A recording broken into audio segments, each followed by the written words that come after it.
So I'm Chris McLeod. I'm one of the EPs who spoke earlier, and Malini Madhavan, one of my colleagues, spoke earlier, and we're going to go through a couple of cases. If you've had a chance to have a look at this tracing, then we can run through my impressions and also what I think you'd be expected to know for the boards. I think that these are, obviously I'm biased and we look at these squiggly tracings all day, but if you have a general approach to an intracardiac electrogram tracing, they're not going to give you anything difficult, and it's going to rely on you lining up the intracardiac tracings with what you see on the electrocardiogram. So the primary goal, as I see it initially, is just to identify what you see happening on that surface ECG, which you already know so well from cardiology. And so lead 1, lead 2, AVF, and V1 are listed here.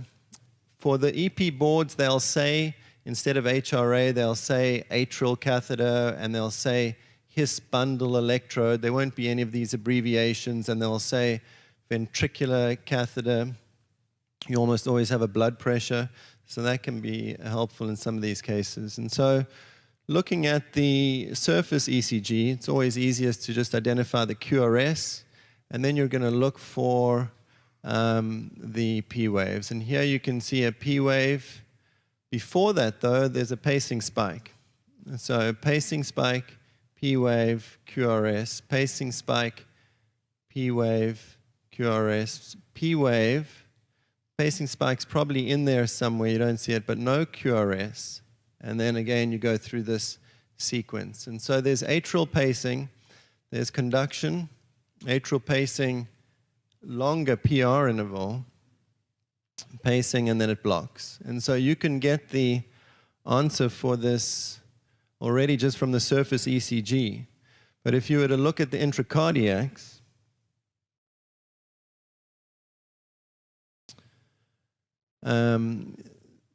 here we have the atrial catheter, and that's pacing. You can see the pacing spike there. We have the His bundle electrogram. So as you saw earlier, or maybe it wasn't in one of Paul's discussions, but the His bundle catheter sits at the His bundle between the atrium and the ventricle, and it's sitting against the septum where the His bundle is. And the His bundle is usually represented by a very sharp deflection. It's very rapid conduction through that His bundle. And so you're also picking up an atrial signal. You're picking up a ventricular signal because you're straddling that tricuspid valve. So on this catheter alone, you have all your information. You have an atrial electrogram, His, ventricular electrogram, atrial activation, and longer conduction to the His. So between the atrium and the His is the AV node, and here you have another atrial activation, but you don't have anything making it through the AV node. So Wenckebach occurring here, and it's going through the same sequence again. So my approach is to look at the surface ECG, then drop a line down to coordinate what I'm seeing with or correlate with what I'm seeing on the surface with the intracardiacs. So this will be the ventricular electrograms, and then the atrial electrograms will line up as well. The His you don't see on the surface, and that's what sits between the A and the V. So that would be my approach to this particular one.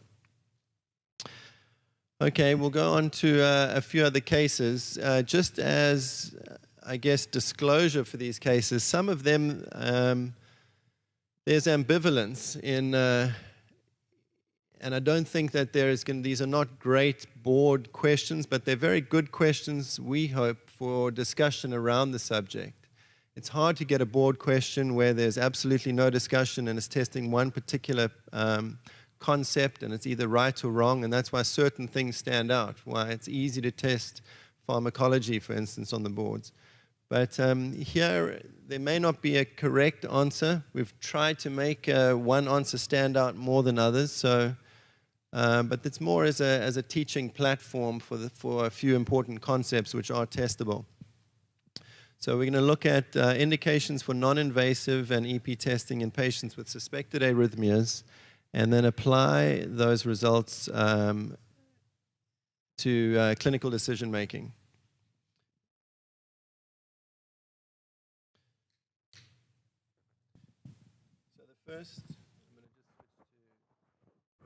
So the first case is an 83-year-old woman with hypertension, presents with recurrent dizziness, no syncope, has a history of cardiac disease and is taking no AV nodal blocking agents. The rhythm strip is recorded during the evening after admission, and during the recording she's awake and no lightheadedness or syncopal symptoms. So that's the ECG. I hope you can see the important parts. I'll zoom in on the rhythm strip in a second, but just have a look at some of the key leads, and then we'll look at the rhythm itself. So 83-year-old woman, a little bit of dizziness, no heart disease, no AV nodal blocking agents, and this is taken, and she's not symptomatic at the time that this ECG is running.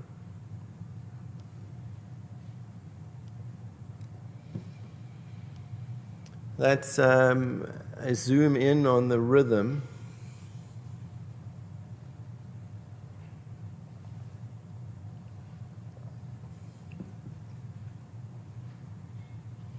So which of the following is the most appropriate recommendation? Do we need more event recordings as an outpatient, continued inpatient monitoring? Do we need to take her to the lab to look at the His bundle recording? Does she need a pacemaker or an ICD? 83-year-old, a little bit of dizziness. Good. So what to recognize on the ECG, I hope you can see it. You can see here that there is a right bundle branch block. You can see that there's a left anterior hemi block. And you can see here that this is type 2 Mobitz. And so a few things here pointing to infranodal disease. We think of nodal disease as reflecting on the ECG as Wenckebach, and that's typically not a malignant rhythm. It's not, there's more insecurity about conduction when you're speaking about infranodal disease. And here we've got the right bundle, we've got the left anterior hemiblock, and the Mobitz 2 in its own right is concerning. And so I guess she has some symptoms, she has some dizziness, and you don't need to do any more testing in someone like this. And so a couple of take-home points from this. Infranodal disease is what you're looking for. And so if you see that on an ECG with someone who has some dizziness, or even if she was asymptomatic, you would worry about it in an older person.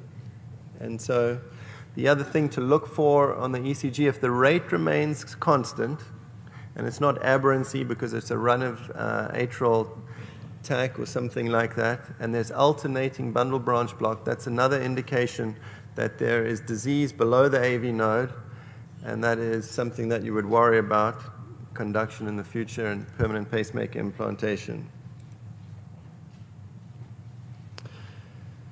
So second question, 41-year-old woman presents with a history of recurrent syncope and injury with multiple lacerations and contusions over the previous 20 years. 24-hour Holter demonstrates a sinus pause of 8 seconds, and that was associated with typical symptoms and near syncope. She's vigilant about remaining hydrated. A tilt table study shows significant hypotension with 15 minutes of upright tilt and an associated 9-second pause. So which of the following is most likely to decrease the likelihood of further syncopal episodes in this patient? So midodrine in escalating doses, sodium repletion, tilt table training, dual chamber pacing, or fludrocortisone.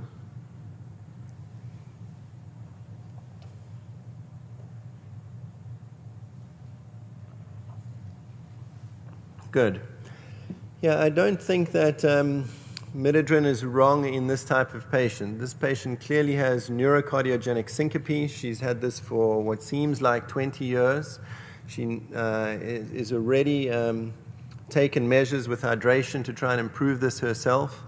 But the fact that she has this cardio-inhibitory element makes you lean towards a pacemaker. And so this is asystolic neurocardiogenic syncope. There are, as you know, variances in how neurocardiogenic reflexes affect the heart and the vasculature, and there's going to be a vasodepressor component to some of these patients. The heart rate can remain stable, or it may drop into the 30s or 40s, and this is mainly venous pooling, so a pacemaker is not going to help this patient. And you really want to try and avoid putting in a pacemaker for anyone with neurocardiogenic syncope. And so you really would go through the, exercise, tilt table training, the lower extremity compression stockings, the hydration, the midodrine. Midodrine being the only medication that's been proven to be somewhat successful in this group, but really going through all of that and trying to avoid putting in a pacemaker. But in the older group of patients, where you have these longer pauses, and you can document that these pauses are correlating with those symptoms, then you really are obliged to go ahead with a pacemaker, even though you don't want to. And this is based on a couple of studies, but this one in particular. And so this is looking at freedom from syncope on the y-axis there, and you can see they've all got pacemakers with the pacemaker turned on and the pacemaker turned off. There were less episodes in those with the pacemaker activated. But you can see you're not curing the problem. And 20% of those patients there are still having episodes, even though they have a pacemaker. And so they have pauses, which can be treated by the device, but there's still a vasodepressor component in some of these patients. And so you do need to push those other elements, the other non-pacemaker elements, to improve the peripheral vasodepressor, venous pooling component for this. The other medicines, like fludrocortisone, have not really been shown to be of benefit as beta blockers, specifically in neurocardiogenic syncope. So third question, a 24-year-old gentleman presents with a history of a single episode of syncope that occurred during a party. He reports that his brother underwent ICD placement because of episodic ventricular tachycardia and ECG findings consistent with type 1 Brugada syndrome. His brother has refused genetic testing. The patient's physical exam is normal. All of the patient's ECGs show normal findings, and genotyping fails to detect any of the known mutations for Brugada in this patient. So what's the following most appropriate next step? Recommend no further diagnostic evaluation because the patient is at low risk. Order intravenous procainamide challenge, a cardiac MRI, or refer the patient for ICD. Can we put the stem of the question up at the same time on one of those screens? Thanks. Yeah, there are some long stems for some of the board questions that take forever to read. So symptoms of syncope. He's got a brother with Brugada, and you can't find a genotype for this patient. So intravenous procainamide challenge and no further evaluation. Those are the two most important ones. Yeah, I guess a couple of take-home points here is that Brugada syndrome does not equal ICD, as Mike Ackerman was describing earlier. But there are a few things that you probably should do in the patient with syncope. And so genetic tests are not all that helpful if they're negative, because negative tests in Brugada patients are par for the course in 70% of patients who we know have Brugada. So it's not like some of the long QT genes or some of the other channelopathies where they're very helpful, but Brugada it isn't really. And so the other thing is that procainamide is useful and it's recommended. Any class 1C blocking drug is going to bring out this Brugada phenotype. So if you have a patient who has syncope and you know that they've got some channelopathy in the family, this brother has Brugada, And then you do a procainamide test, and you can bring out procainamide challenge, and you can bring out this phenotype. You're then getting into a more worrying camp here. It's always hard to risk stratify these patients, and these are difficult questions in clinical practice. They're difficult for the boards. And maybe this one is, there's just, as you saw with the answers there, it's just a little bit too much grays, too much gray and not enough black and white for this to be a perfect question. Other things to remember, there's no role for MRI. And so I think that would be my approach. If a young person came in with syncope and the brother had Brugada, I'd want to know if we could unveil that. So you would give procainamide. Overseas, you would get ajmaline or even flecainide.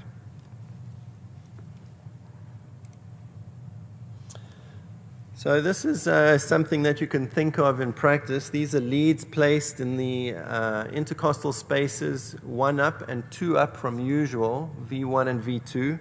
And you can see here the patient's ECG at baseline with normal lead position looks okay. It's worrying for Brugada, but here you can see this is definitely abnormal. And because of the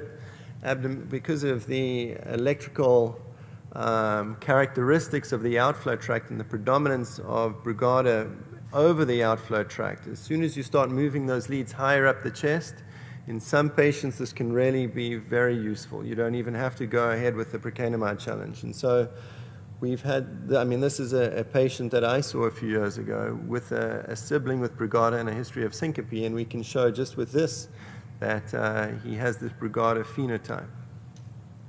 You can see similar kinds of things if you were to infuse procainamide. And how to infuse procainamide if you're wondering about practice. There's a good article that Mike Ackerman put out, and the first author would be Tester, T-E-S-T-E-R. So just to complete the Brugada discussion, that's a symptomatic patient. We're going to discuss this one. 21-year-old woman referred to you for a second opinion. Her brother recently died suddenly, and posthumous testing identified Brugada syndrome. Your patient was tested and found to have the same gene. Resting ECG with precordial leads placed at an interspace higher and an ECG recorded during infusion of procainamide yield normal findings. So which of the following should you recommend for this patient? Continued follow-up, evaluation for symptom onset, EP study for risk stratification, beta blocker therapy, implantation of a loop recorder, implantation of an ICD. Can we bring up that stem again, please? So, important things from the stem, though. She's asymptomatic.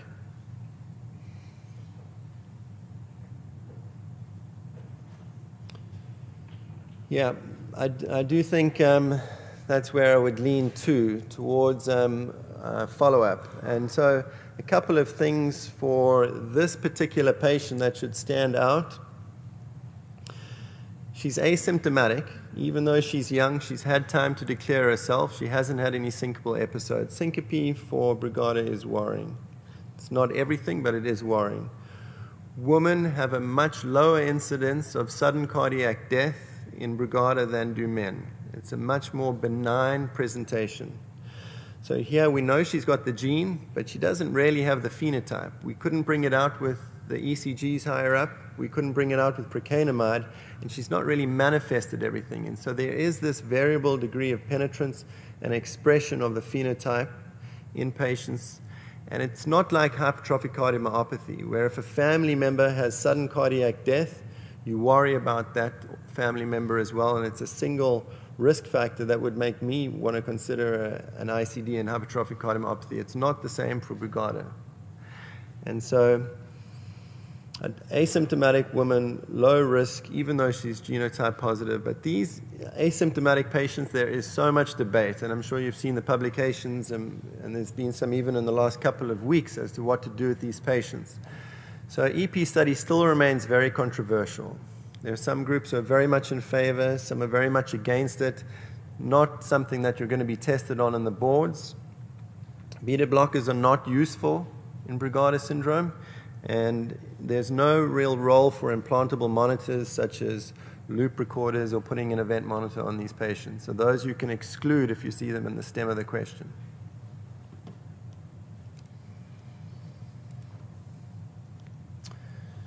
Next question, 47-year-old gentleman with a background of repaired tetralogy of Fallot, hasn't been seen for the last 9 years, and like many of these patients who were repaired a long time ago, they were told that they were cured or fixed and they don't need any follow-up. He feels well, but and he's had no decline in his exertional tolerance, except for one episode of profound dizziness that occurred 5 months ago while sitting and speaking to his wife. Episode lasted for 30 to 40 seconds, and he thought he might pass out. On further questioning, the patient thinks a similar presyncopal episode may have occurred 3 weeks ago, and he's taking no regular medication.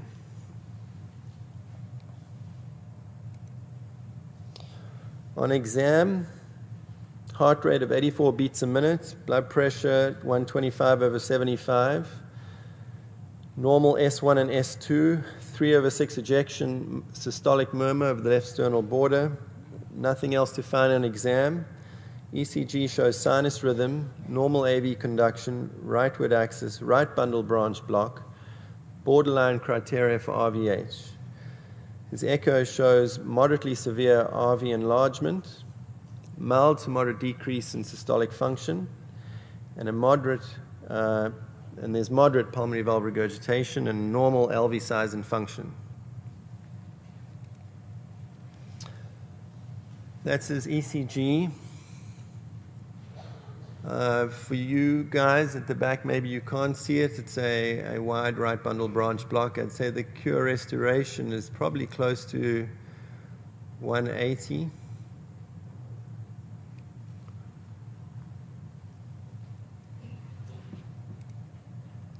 So what to do with this tetralogy of Fallot patient with a concerning near syncopal episode? Reassurance with annual follow-up, ECG event monitoring, cardiac MRI, right and left heart cath and angiography, or an EP study.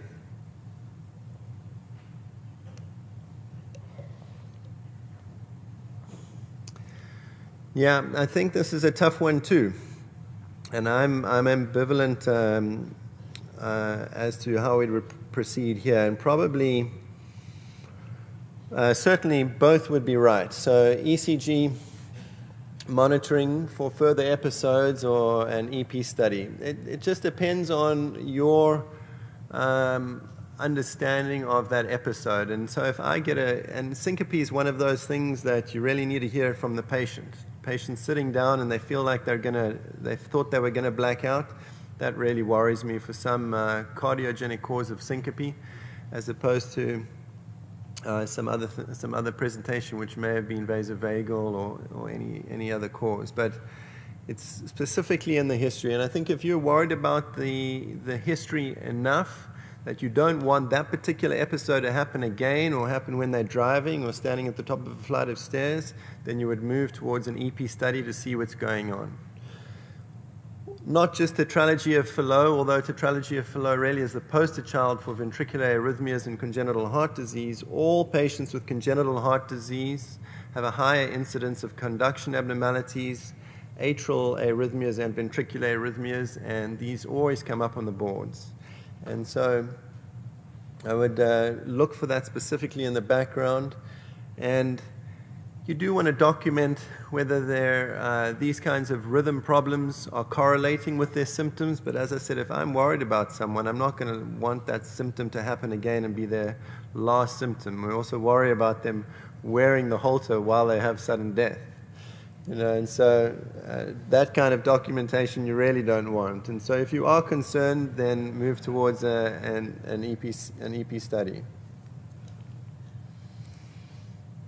But it's the most common reason why these patients die, why tetralogy of Fallot dies, why anyone with ventricular arrhythmias die. Heart block, very common in certain syndromes. And you're not going to need to know what syndrome, but just be aware that you should take that seriously. So next question, a 58-year-old gentleman presents with chest pain and this ECG and demonstrates complete heart block. Heart rate is 50 beats per minute and blood pressure 166/98.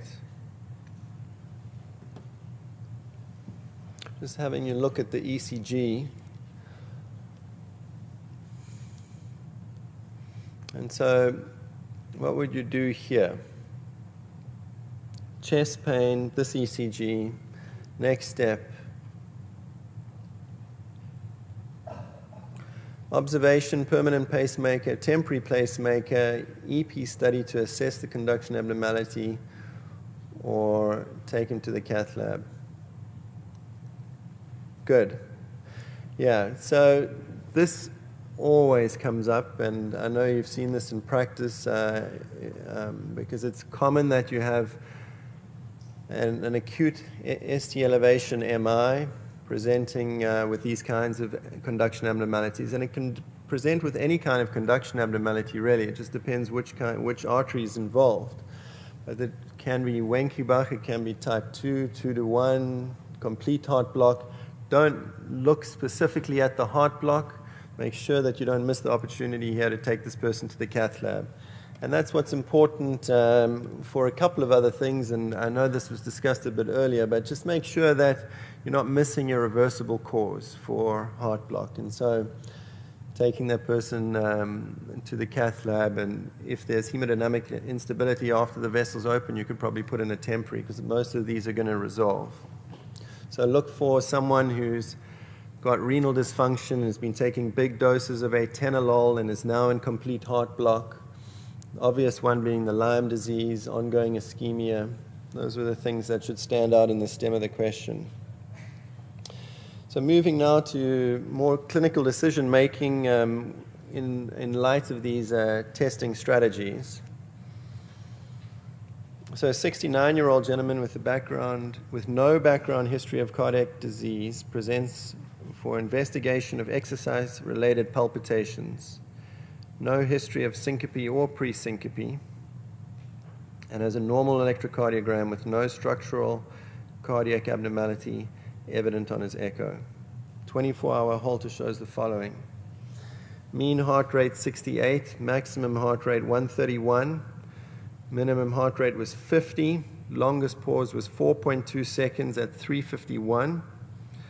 There were 7 pauses occurring between 1 and 6 a.m. in the morning, all between 2 seconds and 7 seconds. Sorry, the longest pause was 7.2 seconds. And there's no documentation of AFib or ventricular tachycardia. 4 episodes of SVT, the longest only being 6 beats, and a maximum rate of 115. So nocturnal pauses here in someone who's presenting with some palpitations with exercise. Most appropriate management for the bradycardia-related events.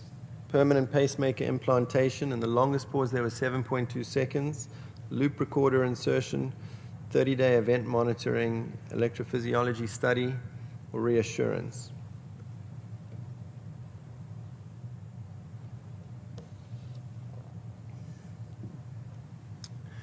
Yeah, this one is an important teaching point in that, and I think I probably even left out the most important answer here, but I'll get to that in a second. Just remember that nocturnal pauses are not uncommon in patients, even with a healthy heart and no conduction abnormalities. You could see there on his range during the day, his sinus node function, AV node function, heart rate started off low, came up nicely into the 130s, he had a full heart rate variability through the day.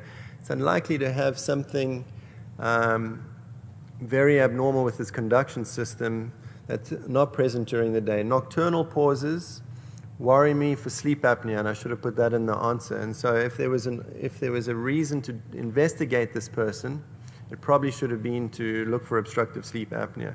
Very commonly precipitates these kinds of pauses in the night in this kind of patient. I don't think that reassurance is wrong. That would have been my inclination here, and nocturnal pauses are not a reason, even that long, Certainly if that's a daytime pause, that would be very concerning. There's something wrong there. But sleep apnea and even healthy athletes can have pauses like that.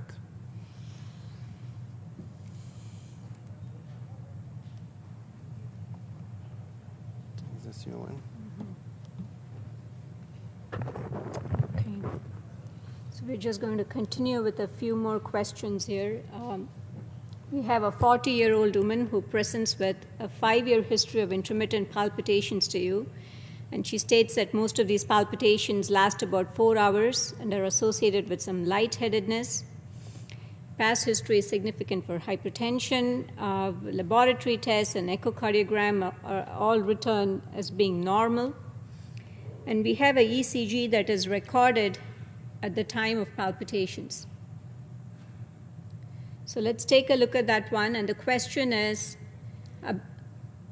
before we go to the question, maybe a little more of the background. So you treat this tachycardia with metoprolol, you keep increasing the dose, but the patient continues to have symptoms, and you suggest a catheter ablation for her arrhythmia. So the question here is, ablation of which of the following structures during the EP study is likely to treat this tachycardia? A, the cavo-tricuspid isthmus. B, pulmonary vein isolation. C, an accessory pathway between the atrium and the ventricle. D, slow pathway of the AV node. And E, site of earliest activation in the crista terminalis.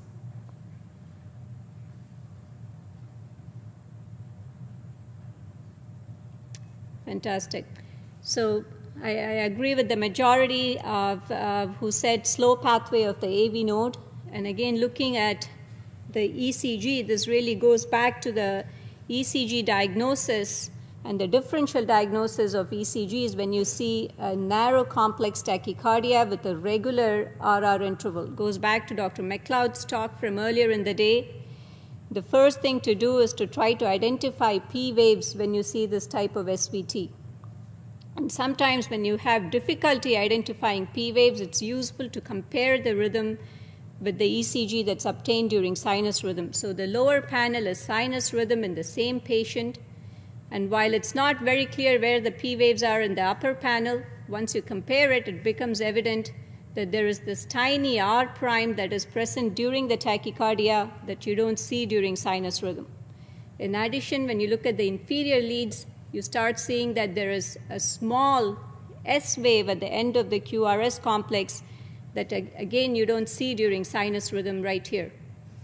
So this is a telltale pathognomonic sign of AVNRT, where the RP interval is so short that the P wave is superimposed on the terminal portion of the QRS. So the QRS looks like there is a pseudo R prime in V1, and there is a pseudo S wave in 2, 3, and AVF. So if you see this in practice or on the boards, this is almost always AVNRT and should be treated as such.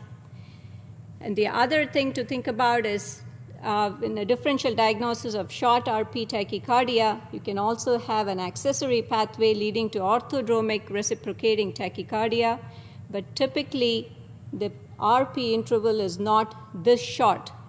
With ORTs, you can typically see a distinct P wave at the end of the QRS complex, after the QRS is inscribed. So let's contrast that with this ECG that again shows a narrow complex tachycardia, very regular, but you can see a distinct P wave that occurs in the second portion of the RR interval. So this is a long RP tachycardia with an RP interval that is fairly long. The main differential diagnosis here is atrial tachycardia. There are always exceptions to these rules, but I think for both purposes, they are going to give you a clear-cut ECG, and you can probably think along those lines for the boards. That brings us to when to do an EP study if you see an SVT. If you see an SVT, the ECG provides you several clues as to what the diagnosis is, but it is not diagnostic.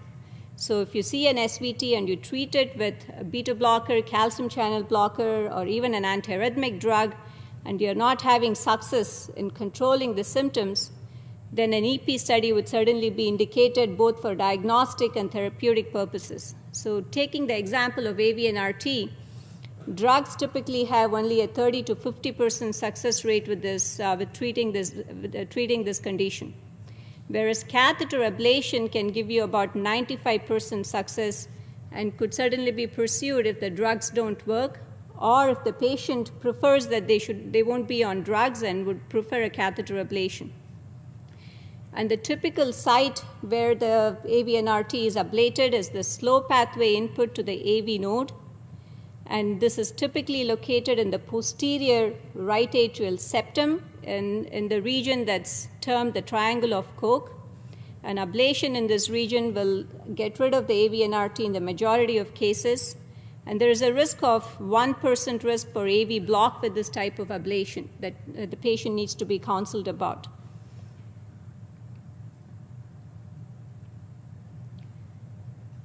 So another question, we have a 20-year-old college student, no significant prior medical history. He is sitting in history class and he has an episode of syncope suddenly. He states that the syncope was preceded by sudden onset of palpitations, and he continues to have palpitations by the time he arrives in the ER. Heart rate is 200, blood pressure is 68/40, and the following 12-lead ECG is obtained. So let's take a quick look at that. And the question for you is, what's the best next step in management?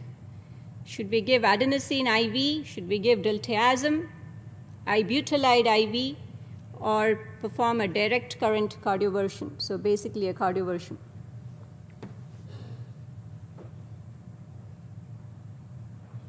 Excellent. So it's somewhat split between ibutylide and direct current cardioversion, but most people picked cardioversion. So this is an important ECG to recognize. Boards like to test clear-cut concepts where they want you to avoid causing harm to patients, and this is one situation where we can potentially cause harm by doing the wrong thing. So what we are seeing here is a broad complex rhythm that is very irregular and very fast. And the main differential diagnosis that should come to mind is atrial fibrillation with pre-excitation, or in other words, atrial fibrillation with anterograde conduction through an accessory pathway. In this situation, you absolutely want to avoid giving any type of AV nodal blocking agents that can make the pathway conduction even faster and make the likelihood of ventricular fibrillation more likely. So what do the guidelines say about management of pre-excited atrial fibrillation? It's fairly straightforward. If you see a patient with pre-excited AF and there is hemodynamic compromise, then the first thing to do is really DC cardioversion. We really shouldn't be trying any medications in this situation. And our patient basically had hemodynamic compromise, and DC cardioversion would be the right answer in this situation. On the other hand, if the patient is hemodynamically stable, you could try an IV antiarrhythmic drug that does not have significant effects on the AV node. So things that could be tried are either IV procainamide or IV ibutylide. And most importantly, class 3 drugs to avoid. So keep this in mind. Avoid anything that's going to cause significant AV block. That would include adenosine, calcium channel blockers, beta blockers, digoxin, and amiodarone. So really keep this in mind, imprint it in your mind before going to the exam and also for practice. Another interesting thing to glean from this ECG is once the dust settles and you've treated the patient acutely, cardioverted him, what should we do next? If you look at this ECG, one of the concerning features is the fact that this pathway is able to really conduct fast enough to give pre-excitation even with a cycle length of 180 to 200 milliseconds. So when you see atrial fibrillation and pre-excitation, the first thing to know is to be able to identify what is a high-risk pathway and what is a low-risk pathway. A pathway that can conduct fast and still have pre-excitation at cycle lengths that are 250 milliseconds or less. In other words, if 2 consecutive RR intervals have pre-excitation and the interval is less than 250 milliseconds, that means that the pathway is a high-risk pathway. So that's the number to remember, shortest RR interval that is pre-excited in atrial fibrillation of less than 250 milliseconds. So you would recommend that this patient should see an electrophysiologist and perhaps consider an ablation procedure once you see this ECG.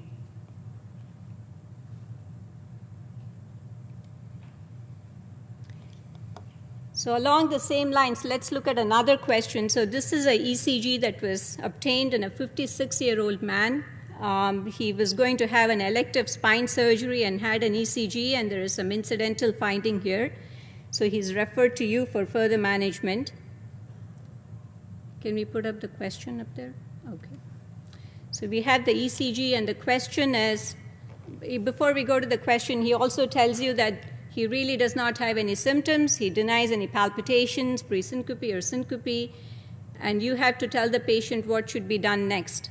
So is it a diagnostic EP study, exercise ECG test, initiate an antiarrhythmic drug, continue observation, and educate the patient about when to come back if he has symptoms?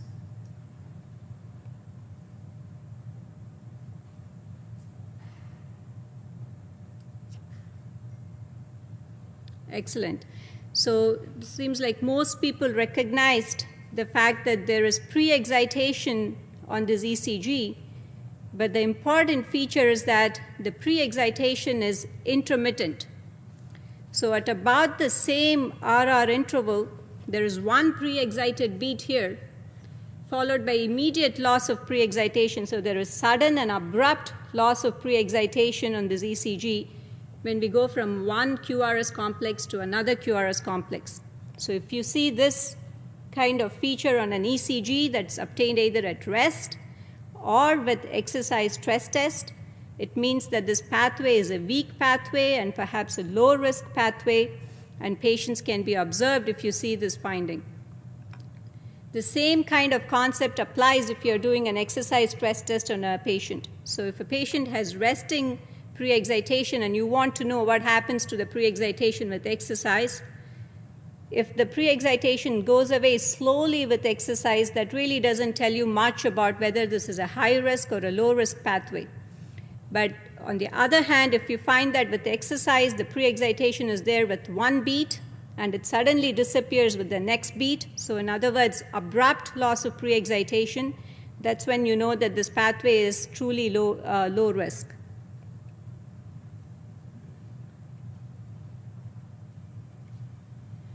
So I just wanted to go over kind of a general approach to managing an asymptomatic patient with pre-excitation on the ECG, because this is not an uncommon clinical scenario. Before we look at asymptomatic patients, what happens if the patient is symptomatic? What if they tell you that they have palpitations or syncope with pre-excitation? That truly is an indication to proceed with EP study and perhaps ablation of that pathway. But if the patient is asymptomatic, then the following approach is probably reasonable. So if you find on the resting ECG that the pre-excitation is intermittent with abrupt loss of pre-excitation, observation is reasonable. In the absence of that, the next step is usually to perform an exercise ECG test. Again, the question is there abrupt loss of pre-excitation on the exercise ECG test? If the answer is yes, again, observation would be reasonable without having to go to an EP study. On the other hand, if the answer is no, an EP study would be indicated for further risk stratification of this pathway. And the main thing that we are looking for during an EP study is induction of atrial fibrillation and looking at what is the shortest RR interval during atrial fibrillation that is still pre-excited. So again, if that number is less than 250, then it's a higher risk pathway and ablation should be attempted. Another reason to ablate during EP study for sure is if there is inducible SVT, either orthodromic or antidromic AV reentrant tachycardia. On the other hand, if none of these entities exist, in other words, if the shortest pre-excited RR interval is greater than 250 milliseconds, it's a relatively low-risk pathway, and there is no associated SVT with the pathway, then you could make a case for observation, although I would say that most electrophysiologists will probably go ahead and ablate it once we start a procedure. So the guidelines say that in this situation, observation is class 2A, and ablation could still be attempted as a class 2B indication.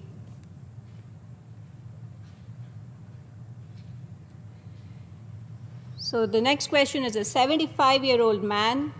He presents to your device clinic for a routine check. He has had a dual-chamber pacemaker implanted about 6 years ago for bradycardia. The patient states that he's feeling great, no particular complaints, no symptoms. Past history is significant for a history of MI, history of hypertension, end-stage renal disease, and he is on hemodialysis. He takes aspirin, metoprolol, lisinopril, and a statin. And your device nurse comes back to you and tells you that during device interrogation, there were multiple episodes of high rates that were lasting anywhere from 2 to 4 hours in the past 3 months. And I'm going to show you some of these representative electrograms from these episodes. But the patient essentially tells you that he is really not aware of any symptoms in association with what we are going to see. So that's the electrogram. And the question is, what should be done? Should we start amiodarone and cardiovert this patient? Should we refer the patient for atrial lead revision because there is noise on the atrial lead? Should we initiate warfarin? Or no further therapy is really needed, just continue monitoring this patient. And for those who are not looking at these tracings on a routine basis, the top one is really a surface ECG. Then we have the atrial channel markers, the ventricular channel markers, and then the atrial electrogram at the bottom here.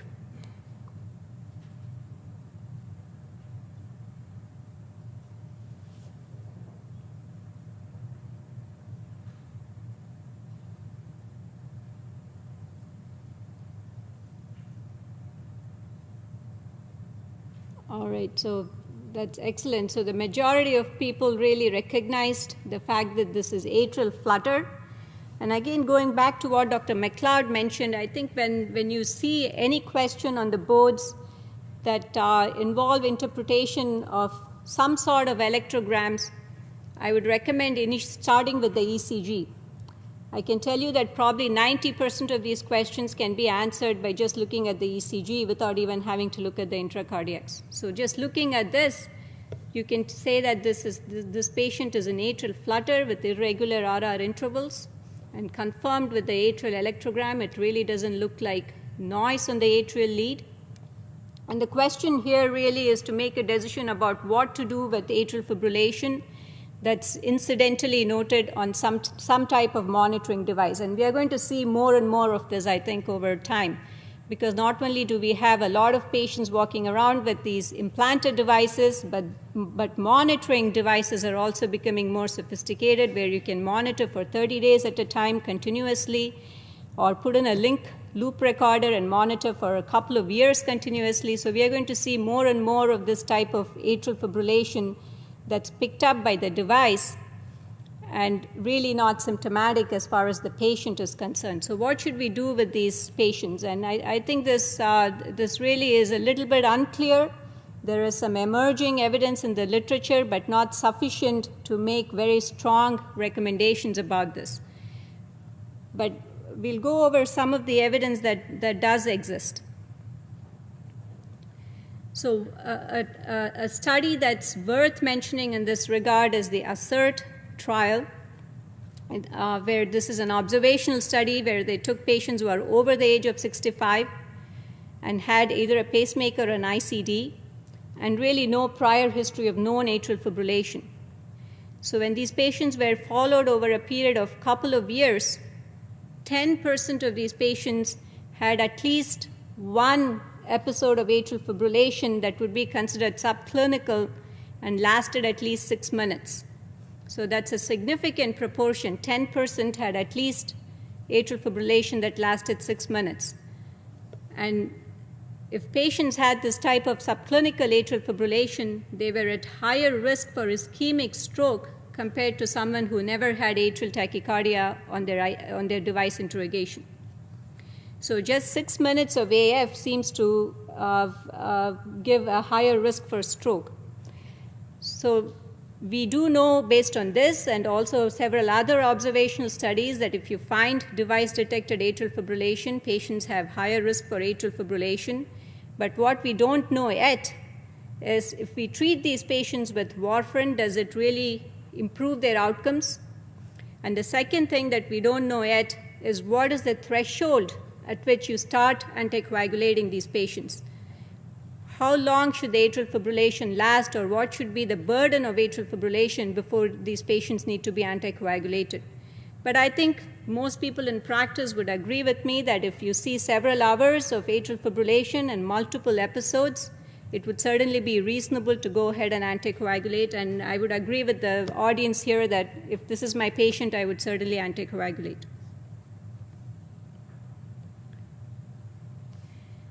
So we have a 65-year-old man with a history of coronary artery disease and MI that occurred about 3 years ago. He presents to the ER with palpitations and pre-syncope. He doesn't really report any chest pain. He states that he has dyspnea, that is NYHA class 2, and this is really chronic, unchanged. In the ER, an ECG shows sinus rhythm with left bundle branch block. Ejection fraction is 40%, unchanged over the past several years. The patient is on aspirin, metoprolol, lisinopril, and a statin. You get very worried about his history of what he is describing, and you admit him to your hospital, and telemetry shows multiple episodes of non-sustained VT that is shown here. And the question is, what's the next best step in the management of this patient? Should we implant a loop recorder prior to discharge, perform an EP study and implant an ICD if VT is inducible, implant an ICD straight away, or discharge with follow-up echocardiogram to assess the ejection fraction in 3 months?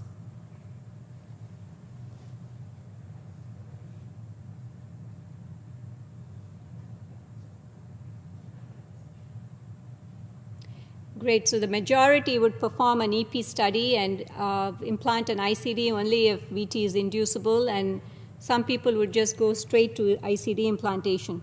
I think the answer to this question is relatively straightforward, and there is sufficient data and guidelines to support the majority opinion here.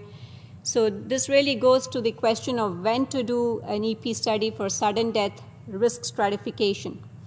I think there are very few indications in the current era of primary prevention ICDs where you really need to go to an EP test to see if a patient is inducible or not. So it's important to know what the indications are.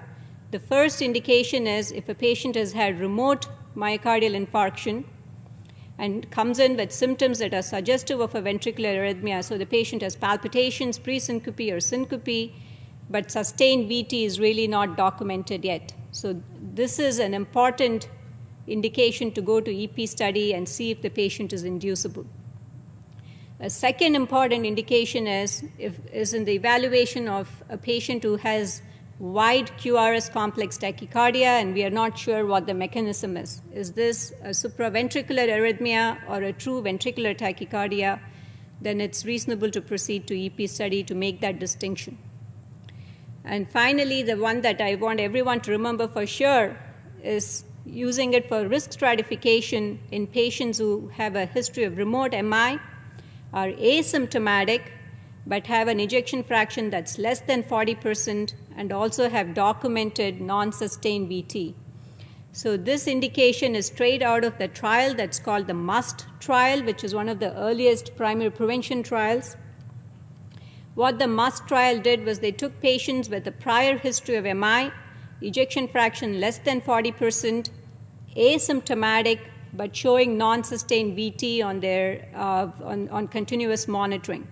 So if these patients are randomized to either an EP-guided therapy, EP study-guided therapy with defibrillator, or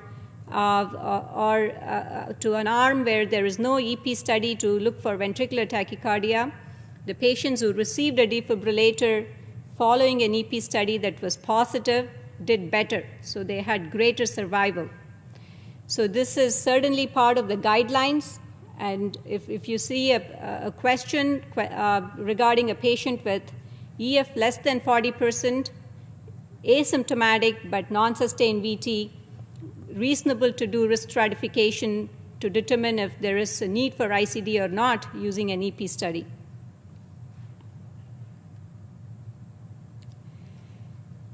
This is a 35-year-old lady who presents to your clinic after one episode of sudden onset syncope. The syncope occurred when she was going on a treadmill. She also reports other episodes of pre-syncope with exertion in the past 6 months.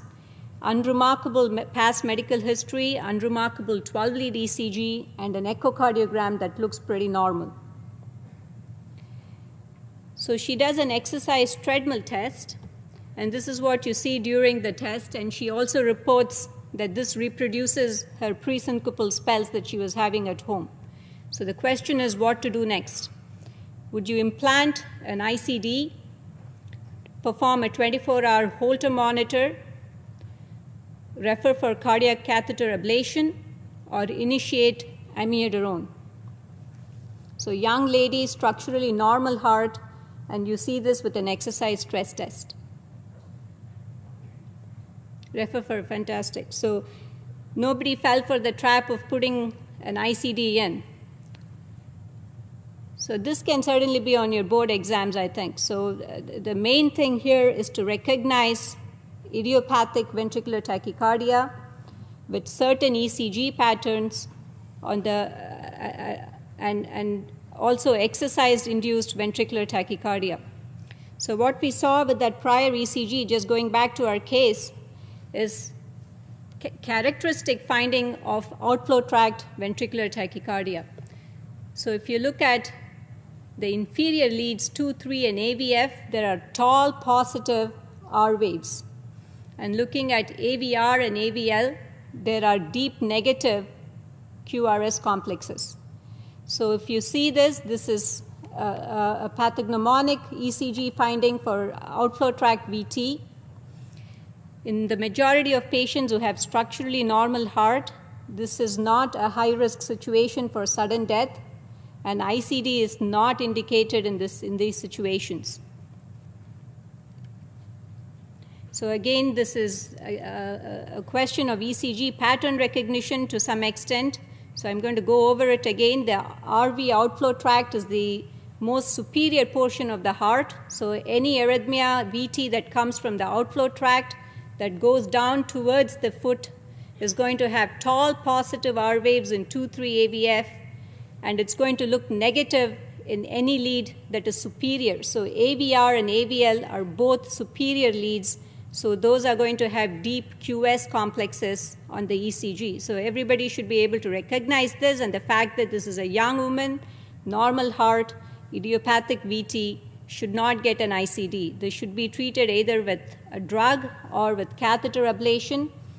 These VTs are typically quite responsive to either a calcium channel blocker or a beta blocker. Class 1C antiarrhythmic drugs can also be tried, but catheter ablation does have a significantly high success rate for this type of arrhythmia.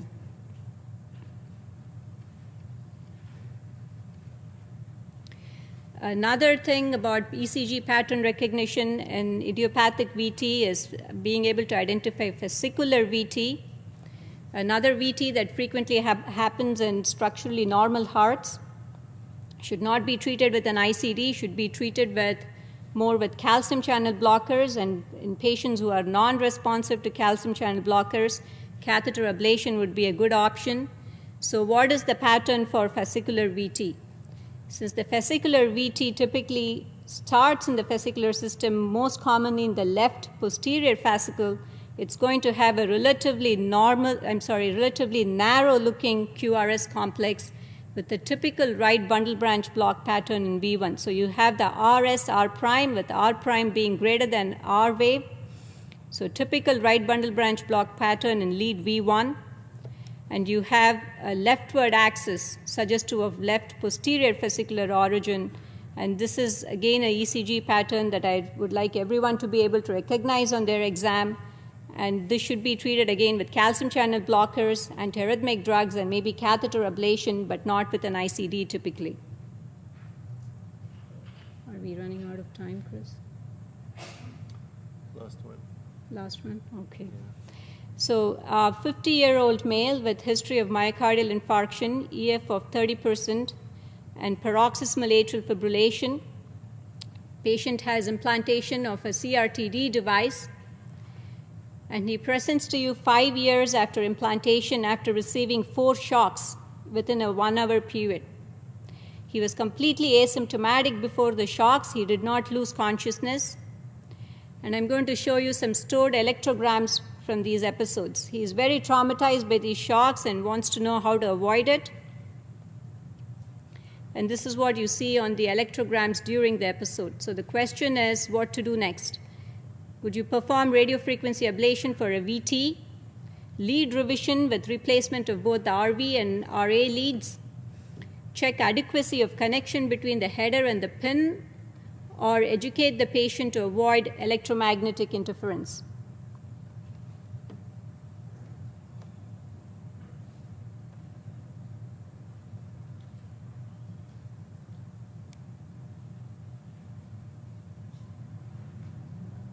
A little bit more of a spread here. This goes to the point of how to recognize what is an appropriate shock, an inappropriate shock, and reasons for inappropriate shock.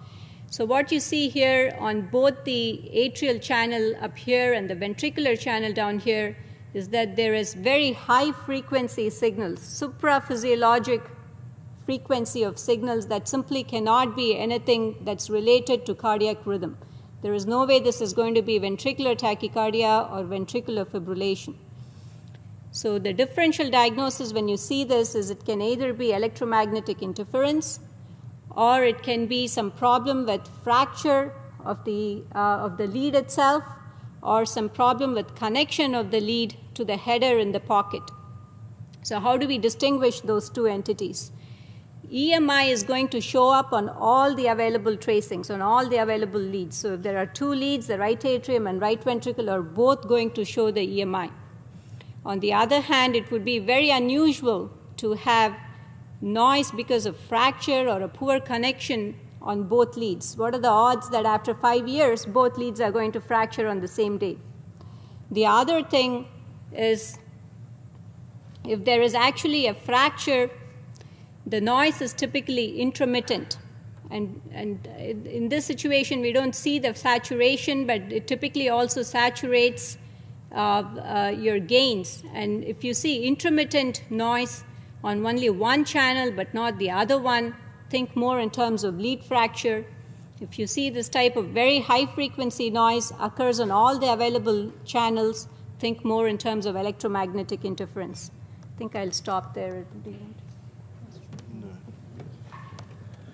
So we're going to stop there. I was just thinking about that case, and I'm sure, and there were a lot of questions that came up from the SVT discussion earlier on what's the role of exercise testing for WPW. And Melanie touched on it there. There is some debate on when you send patients for exercise testing, and those guidelines were the most that she presented there were the most recent ones from the Pediatric Association, from the PACEP Society, and so that's for the younger patient. They haven't had a lot of time to present with symptoms. As an adult, for the board exams, risk stratification is not necessary for an asymptomatic patient. For the younger patient where you're not really sure, it's a teenager, 18-year-old, and do they have symptoms or not, reasonable to look at how does this accessory pathway conduct. But specifically for the boards for adults, no risk stratification necessary for the asymptomatic patient. There's been, as I said, a lot on this, and still the European Heart Association has not made any statement on what they would do. There's no real consolidated opinion. So the current guidelines for this are from 2003. I'm sure they'll be updated, and you'll have to probably answer the question based on the adult guidelines from 2003. So we'll be around some more if you have any questions. Thanks very much for today, guys.